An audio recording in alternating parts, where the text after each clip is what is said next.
Maurício Barbieri. Nesse fim de semana, o Vasco encara o Flamengo. O Vasco já passou por 2 clássicos no estadual, perdeu do Fluminense e saiu muito elogiado de campo e derrotou o Botafogo. Agora o duelo contra o Flamengo nesse fim de semana. E eu já começo a entrevista perguntando ao Maurício Barbieri, depois de dar as boas-vindas, agradecer a presença dele no programa. É sempre um prazer conversar com o Barbieri. E já começo perguntando o que o jogo de domingo representa para este Vasco. Não historicamente o que é o clássico, mas para vocês, deste Vasco em reconstrução, o que o clássico desse fim de semana representa. Maurício Barbieri, bem-vindo ao Seleção Sport TV. Boa tarde, André, todos os amigos aí, todos os ouvintes. Prazer estar participando, falando com vocês, sempre é um prazer. Em relação à sua pergunta, esquecendo todo esse contexto histórico, que sempre é difícil esquecer, né, e deixar de lado todo esse ambiente que toma conta de um jogo desse tamanho, eu acho que para o Vasco é uma oportunidade de enfrentar um grande adversário, de um adversário de nível, que independente de momento, de qualquer circunstância momentânea aí, é uma equipe de altíssimo nível, com excelentes jogadores, então é uma oportunidade que a gente tem de enfrentar um grande adversário e ver como é que a gente vai se comportar, como que a gente consegue se portar perante um adversário desse nível. Maurício, assim, o Vasco foi muito elogiado, inclusive eu estava no troca de passes naquele dia, né? Perdeu do Fluminense, mas fez na visão de todo mundo que estava no programa aquele dia, um belo jogo. Depois derrotou o Botafogo. A gente tem falado muito de como o Vasco está em clara evolução. Quem assiste ao Vasco no primeiro jogo da temporada e assiste ao Vasco agora, enxerga uma clara evolução. Basta ver o que jogadores que não estavam rendendo bem no ano passado, como o Peck, o Alex Teixeira, estão jogando agora nesse time do Vasco. Mas eu pergunto a você, nesse cenário de reconstrução que o Vasco está passando, né, está montando um time novo para a temporada, é um outro time em relação ao ano passado. Você se sente menos pressionado do que o outro lado, que vem de um grau de exigência já maior, com o mesmo elenco do ano passado, campeão da América, vem de uma série de derrotas que impactaram muito lá no Flamengo. Você acha que o Vasco vai mais leve para esse jogo? Olha, eu acho que essa interpretação é uma interpretação possível, André, mas não é algo que eu tomo muito em consideração. Eu acho que são contextos e realidades diferentes. Agora, o desejo de fazer um grande jogo, de vencer, essa pressão positiva pelo resultado, a gente também tem. A gente quer no domingo fazer um grande jogo, quer derrotar o Flamengo, enfim, quer sair com uma grande vitória. Então, essa pressão que nós mesmos nos colocamos, ela também é uma pressão sadia e positiva. Eu acho que talvez, pelo momento e pelas circunstâncias, exista do outro lado uma pressão pelo resultado e tal, mas que assim que começa o jogo, até pela maturidade que os jogadores do lado de lá têm, o treinador e todo mundo, acaba ficando do lado de fora e o jogo acontece normalmente. Renata Mendonça. Barbieri, bom dia. Boa tarde, né? Bom dia não, 2h47. Boa tarde. Eu queria te perguntar sobre... Porque quando a gente olha para os últimos Vasco e Flamengo, Flamengo e Vasco, o Vasco costumava ter uma postura mais defensiva contra o Flamengo, porque o Flamengo chegava sempre favorito ao jogo, e aí, enfim, por todo o elenco que o Flamengo tem, etc. E aí o Vasco costumava esperar um pouquinho mais e jogar, tentar jogar no contra-ataque. Acho que o contexto desse jogo é diferente pelo elenco que hoje o Vasco começa a ter, né, com toda a reformulação que aconteceu, e também porque tem como comandante você, que é um treinador que mesmo quando estava no Bragantino, que também era um time em tese, né, um elenco mais limitado com relação ao Flamengo, mas também buscava atacar, buscava manter suas características. Qual estratégia você pretende adotar para enfrentar esse Flamengo que, apesar de ainda não estar redondo nessa temporada, é um time muito forte, com muitos jogadores de qualidade, principalmente no ataque? Qual que é o seu pensamento para esse jogo? Esperar um pouquinho, ir para contra-ataque ou apertar a saída de bola desde o início? Como que você pensa esse jogo? Bom, boa tarde. A pergunta é muito boa, é muito pertinente. É difícil eu responder de forma simples e objetiva, porque para mim é importante considerar todo o contexto, né? Eu preciso fazer uma avaliação da equipe do Flamengo, entender os pontos fortes, e por isso eu posso até falar, é uma equipe que tem uma capacidade de decisão muito grande, tem um grande número de jogadores com capacidade de fazer a diferença e decidir, e ao mesmo tempo a gente precisa tentar respeitar a identidade que a gente vem construindo contra um adversário desse nível. Então a ideia é encontrar um equilíbrio, que a gente consiga manter a nossa identidade, que a gente consiga continuar sendo uma equipe intensa, uma equipe agressiva, que vai buscar o gol quando tiver a bola, mas que sem dúvida nenhuma a gente tem que ter cuidados para tentar minimizar ou atenuar os pontos fortes do Flamengo. Então eu não consigo te dar uma resposta objetiva, não vamos jogar assim ou assado. A ideia é que a gente encontre um equilíbrio para fazer um grande jogo, para fazer frente ao Flamengo e buscar a vitória. Losetti? Boa tarde, Barbieri. Prazer falar contigo de novo. No último jogo, sim, decisivo, valendo vaga que vocês fizeram, que foi contra o Trem, metade dos relacionados era nascida nesse século, né? Ou seja, tem no máximo aí 23 anos, os que já fizeram aniversário, idade olímpica, como a gente costuma chamar, e ainda não tinham o Andrei Santos, que vai estar à tua disposição pelo menos até o meio do ano, o Marlon Gomes e o Figueiredo, ou seja, esse número de jogadores nascidos nesse século de talentos deve aumentar até em algumas rodadas daqui para frente.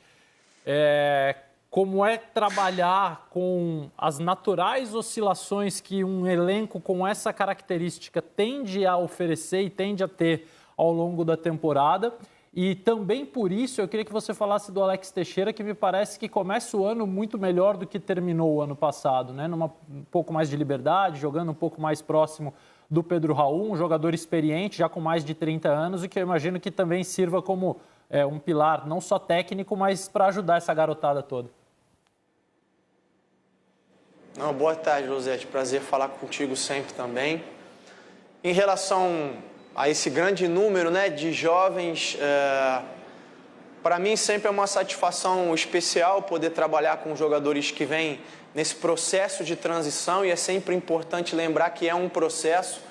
Então não adianta muitas vezes o torcedor imaginar que você pega o garoto no sub-20 e joga ele aqui e está feita a transição e tudo vai correr, né? É um processo, cada ser humano é cada um deles reage num tempo diferente, assimila, amadurece. Então acho que o grande desafio é conseguir lidar com cada um deles como indivíduos realmente, entender que cada um tem o tempo.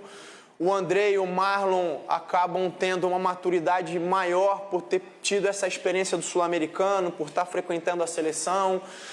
O Eric Marcos vem num outro processo. Tem o Ryan, que estreou no último jogo, tem 16 anos. Então, assim, são jogadores diferentes. A oscilação que você citou, ela vai acontecer. E aí sempre o desafio é tentar conversar com eles, atenuar isso, fazer com que eles não sintam que as coisas não vão dar certo num eventual momento de baixa, que também eles consigam manter os pés no chão quando conseguem um rendimento dentro daquilo que eles esperam, como foi o gol do Eric contra o Trem, por exemplo. A conversa é mais no sentido de que eles entendam também que é um processo. Em alguns momentos eles vão começar os jogos, em outros momentos eles vão entrar no decorrer das partidas. Em alguns jogos vai encaixar melhor o jogo deles, em outros jogos não. E a gente vai ao longo do tempo procurando que eles sejam cada vez mais consistentes e melhores, né? Em relação ao Alex, eu acho que é um conjunto de fatores, sem dúvida nenhuma. Para essa temporada o Alex conseguiu ter um tempo de preparação maior, conseguiu se preparar com mais calma, conseguiu adquirir uma outra forma física. Esse é um ponto importante que ajuda a explicar o rendimento do Alex.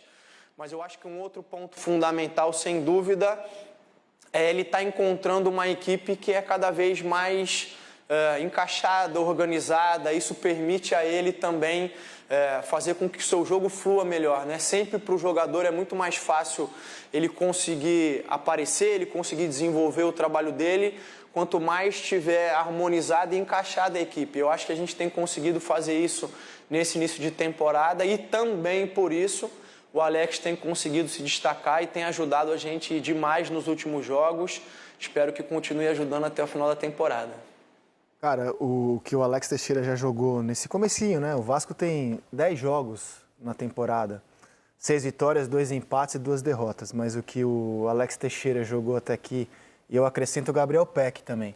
Porque foram jogadores que no ano passado você via o Alex jogar com uma dificuldade e dava uma dúvida. Ele vai vingar no futebol brasileiro? Ele vai conseguir ser útil por aquilo que ele não conseguiu mostrar na Série B? E o que já mostraram no organizado e em evolução Vasco, o Peck e o Alex Teixeira, eu usaria os dois assim como um retrato da evolução do Vasco.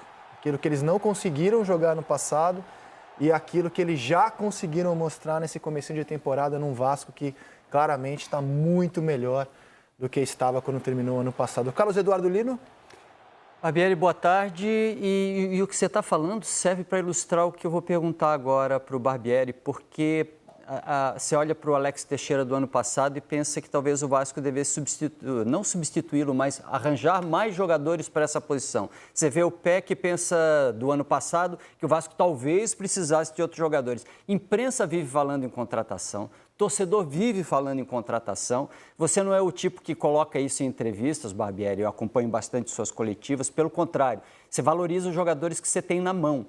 Mas você é um cara de planejamento também. Deixa eu projetar Campeonato Brasileiro. Você acha que hoje você tem quantos % do teu elenco de brasileiro já na mão? Você acha que pode ter acréscimo ainda? Para não falar em posições, para falar mais no geral, você ainda espera esse elenco mais encorpado para o Campeonato Brasileiro, Barbieri?